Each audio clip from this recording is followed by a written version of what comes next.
So, when Henry was born, did you notice that he had a speech impediment or something was different about him?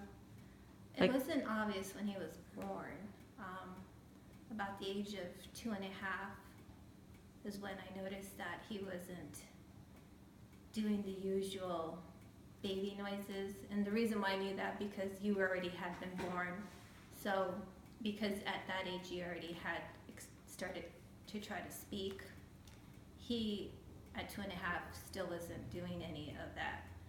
So at that point I decided something was off or different, and that's when I decided to take him to the pediatrician. And I voiced my concerns to the pediatrician, who then referred us to an audiologist to make sure that his hearing wasn't impaired, or that wasn't the reason why there was an issue. So when we did that, I knew there was nothing with his hearing, but just to be safe, we did follow through with the audiologist, and it was determined that his hearing was fine, which then led us back to it had to do something with a speech delay. At that point, we were referred to a speech therapist who would come to our home, and she was a speech / occupational therapist who worked with Henry till the age of 3 at our home once a week. At that point, he then was enrolled in a school for just children who had some kind of a delay or speech or occupational therapy. He also started seeing a speech therapist privately at the age of 3, who worked with him once a week for an hour till the age of probably, I would say 5. At that point he started kindergarten, where he then was enrolled in the IEP program.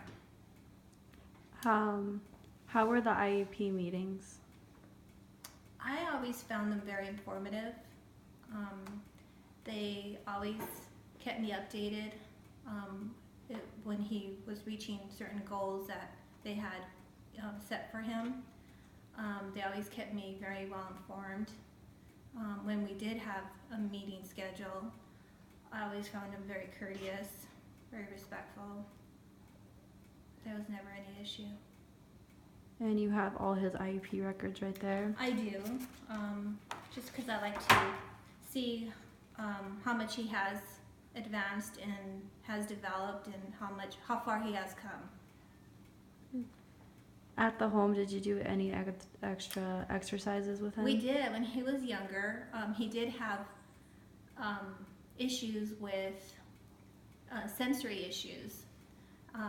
We were given what they call a nub brush, and I had to brush his body for sensory issues very rigorously, like his limbs, with this brush for at least 20 minutes.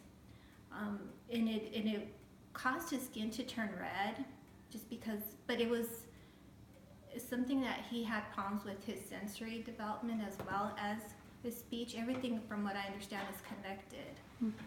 So that helped him develop, or I guess get over some kind of sensory issue that he had. Also, there was exercises like blowing bubbles, just so that he could form different movements with his tongue, exercises. Let's see what else. He didn't like mushy foods when he was younger. He didn't like mashed potatoes. Anything that was like too soft, he didn't like that, which has to do with sensory development, connected with speech as well. Stories, we always try to read out loud. That was something that always they said would help. I can't really think of anything like more specific than that. All right, thank you.